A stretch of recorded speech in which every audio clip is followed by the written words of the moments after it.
ரோஹிணியோட அம்மா கிறிஷோட பெரியப்பா கிட்ட பேசிக்கிட்டு இருக்காங்க. மாப்பிள்ளையோட அம்மா, அவருக்கு இன்னொரு பொண்ணு பார்க்குறதா கேள்விப்பட்டேன். எனக்கு என்னமோ பயமா இருக்கு. கல்யாணியோட வாழ்க்கை பாழா போயிடும்னு சொல்லிட்டு, அப்படின்ட்டு கிறிஷோட பெரியப்பா கிட்ட சொன்னதும், கிறிஷோட பெரியப்பா, "நீங்க எதுக்கும் பயப்படாதீங்கம்மா. நாங்க பார்த்துக்குறோம். நாங்க மாப்பிள்ளைய பார்த்து பேசி, கல்யாணியோட சேர்ந்து வாழ்றத பத்தி முடிவு பண்ண சொல்றோம். இவங்க 2 பேரும் சேர்த்து வைக்கிறது எங்களோட பொறுப்பு. நீங்க எதுக்கும் கவலைப்படாதீங்க." அப்படின்னு சொல்லிட்டு, இங்க கிறிஷோட பெரியப்பா மனோஜ பார்க்கறதுக்காக மனோஜோட ஷோரூம்க்கு போறாங்க. அங்க போனதும், "நீங்க யாரு?" அப்படின்னு சொல்லிட்டு மனோஜ் கேட்குறாங்க. "நான் தான் கிரிஷ் ஓட பெரியப்பா" அப்படின்னு சொல்லி சொன்னதும், "ஓ!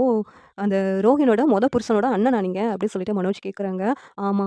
இங்க பாருங்க சார், கல்யாணி வாழ்க்கை எங்களால பாழாயிடுச்சு. ஆனா மறுபடியும் கல்யாணியோட வாழ்க்கை பாழாகக்கூடாது. அதுக்காக தான் உங்ககிட்ட பேச வந்திருக்கோம்" அப்படிங்கிறாங்க. "நீங்க என்ன என்கிட்ட பேச போறீங்க?" கிரிஷோட பெரியப்பா இருந்துட்டு, "நீங்க கல்யாணிய டிவோர்ஸ் பண்ணக்கூடாது. அவ கூட சேர்ந்து சந்தோஷமா வாழணும்னு நாங்க ஆசைப்படுறோம்" அப்படிங்கிறாங்க. "இங்க பாருங்க, நான் அவள டிவோர்ஸ் பண்ண முடிவு எடுத்துட்டேன். அவள டிவோர்ஸ் பண்ணிட்டு நான் வேற கல்யாணம் பண்ணுவேன் கண்டிப்பா" அப்படின்னு சொல்லிட்டு மனோஜ் சொல்றாங்க. "இங்க பாருங்க சார், உங்களுக்கு நாங்க என்ன வேணாலும் செய்றதுக்கு தயாரா இருக்கோம். எங்களோட சொத்து பத்திரம்லாம் இருக்குது.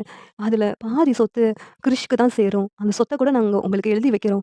நீங்க கல்யாணிய ஏத்துக்கணும்" அப்படின்னு சொல்லிட்டு இங்க சொன்னதும், மனோஜோட மனசு கொஞ்சம் கொஞ்சமா மாறுது. உடனே மனோஜ் இருந்துட்டு, "அப்படி எவ்வளவு சொத்து தான் அவங்க பேர்ல இருக்குது?" அப்படி சொல்லிட்டு கேட்குறாங்க. "இங்க பாருங்க சார், நாங்க கோடிக்கணக்குல சொத்து வச்சிருக்கோம். அதுல பாதினா எப்படியும் 50,00,00,000 அளவுக்கு என்கிட்ட பணம் இருக்கு சார். அது எல்லாமே கல்யாணிக்கு தான். நீங்க கல்யாணி மட்டும் ஏத்துக்கிறேன்னு சொல்லுங்க. அந்த பத்திரத்தெல்லாம் உங்களுக்கே குடுத்துடுறோம்" அப்படின்னு சொல்லிட்டு சொன்னதும், மனோஜ் வந்து இங்க ஆன்னு சொல்லிட்டு சரின்னு சொல்லிடுறாங்க. "கல்யாணி ஏத்துக்கிறேன்" அப்படின்னு சொல்லிட்டு சொன்னதும், இங்க கிரிஷோட பெரியப்பாவுக்கு ரொம்ப சந்தோஷமாயிடுது. இந்த சீரியல் எப்படி இருந்தா நல்லாயிருக்கும்னு நீங்க நினைக்கிறீங்கன்னு கமெண்ட் பண்ணுங்க. இந்த வீடியோ பிடிச்சிருந்தா லைக் பண்ணுங்க, ஷேர் பண்ணுங்க, சப்ஸ்கிரைப் பண்ணுங்க. Thank you.